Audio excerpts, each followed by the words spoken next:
निकाल रहे हैं, क्या कुछ कारण है, क्यों निकालनी पड़ रही, क्या आपकी मांग है? भाई उत्तराखंड के विभिन्न ज्वलंत मुद्दों को लेकर के हम रैली निकाल रहे हैं, जिसमें मुख्य मांग हमारी LUCC को लेकर है। हम पिछले 1.5 सालों से सड़कों पे दर-बदर भटक रहे हैं। उत्तराखंड से लगभग 25 लाख लोगों को इसका शिकार बनाया गया है, लेकिन हमारे उत्तराखंड के शासन प्रशासन को किसी भी प्रकार का पड़ी नहीं है अपनी जनता की। तो हमारी मांग है कि जो CBI जाँच हो रही है, उस जाँच को जल्द से जल्द पूर्ण करें और पीड़ित नागरिकों का पैसा उन्हें समान सहित वापस दिया जाए। और जब तक जांच होती है, हमारे राज्य सरकार और केंद्र सरकार अपने पीड़ित नागरिकों को आपातकालीन फंड बना करके उन्हें राहत किसी भी प्रकार से आश्वासन दें। पीड़ित नागरिकों के घर में जहर खाने के लिए भी पैसे नहीं है भाई, जो गरीब ना जहर खाने के पैसे से, तो बहुत ही ज्यादा दुर्दशा पीड़ित नागरिकों की है इस समय। और शासन प्रशासन कोई सुध नहीं ले रहे हैं, सिर्फ झुंझुना पकड़ा रहे हैं CBI की जाँच के नाम पे।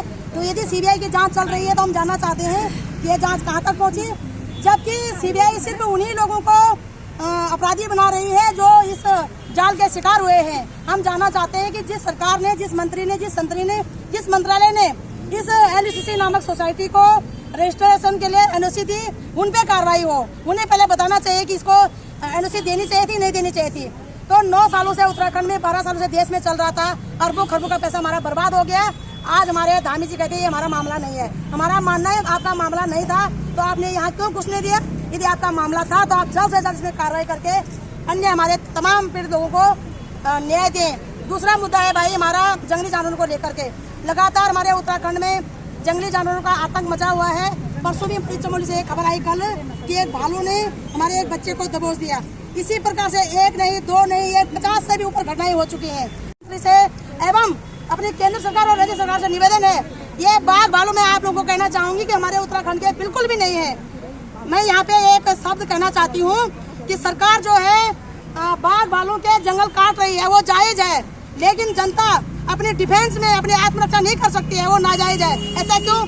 जो ये हर्षदेव के जंगल काटे गए, जो ये झारखंड में जहाँ भी जंगल काटे जा रहे हैं, वहाँ से बाघ भालू जानबूझकर उत्तराखंड में छोड़े जा रहे हैं। पहले से ही उत्तराखंड वासियों को शिक्षा, स्वास्थ्य, न्याय, सुरक्षा, रोजगार से वंचित करके उत्तराखंड से प्लान कर दिया गया।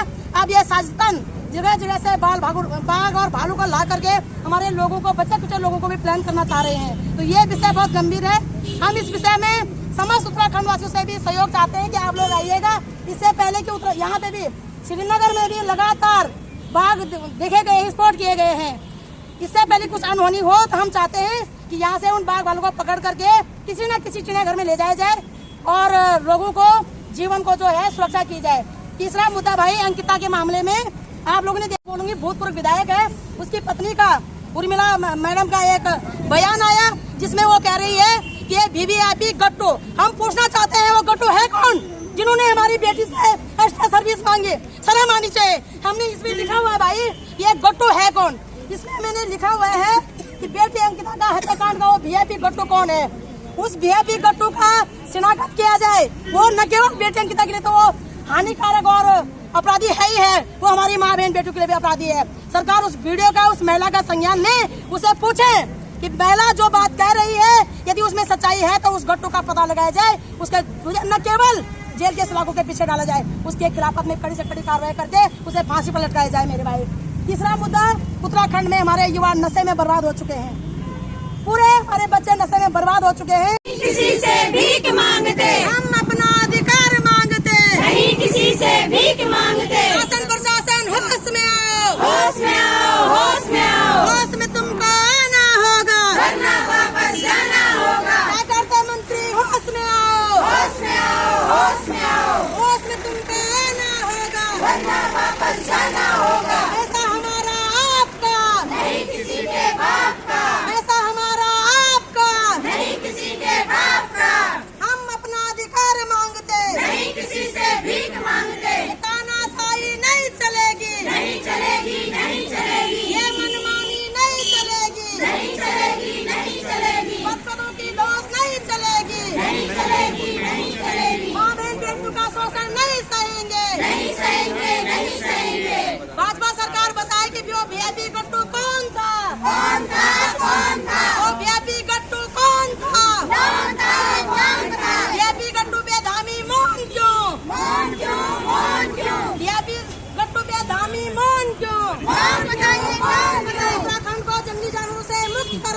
मुक्त करो, मुक्त करो, उत्तराखंड को नशा से मुक्त करो, मुक्त करो, मुक्त करो, स्वास्थ्य व्यवस्था दुरुस्त करो, दुरुस्त करो, दुरुस्त करो, माँ बहन बेटियों पर अत्याचार बंद करो, बंद करो, बंद करो। तो अभी एक व्यक्ति को, मंगल सिंह को भालू ने धर दबोचा। तो अपनी गौशाला में वो केवल खड़ा हो रखा था, ऐसा भी नहीं कि कहीं जंगल गया हो या कहीं दूर जाके उसको दबोचा है। वो केवल अपने घर के पास गौशाला में गया था और गौशाले में ही बाघ ने उसका पूरा मुंह नोच लिया है और पेट में भी उसकी मतलब हाथ पैर कान सारे उसके फट रखे हैं।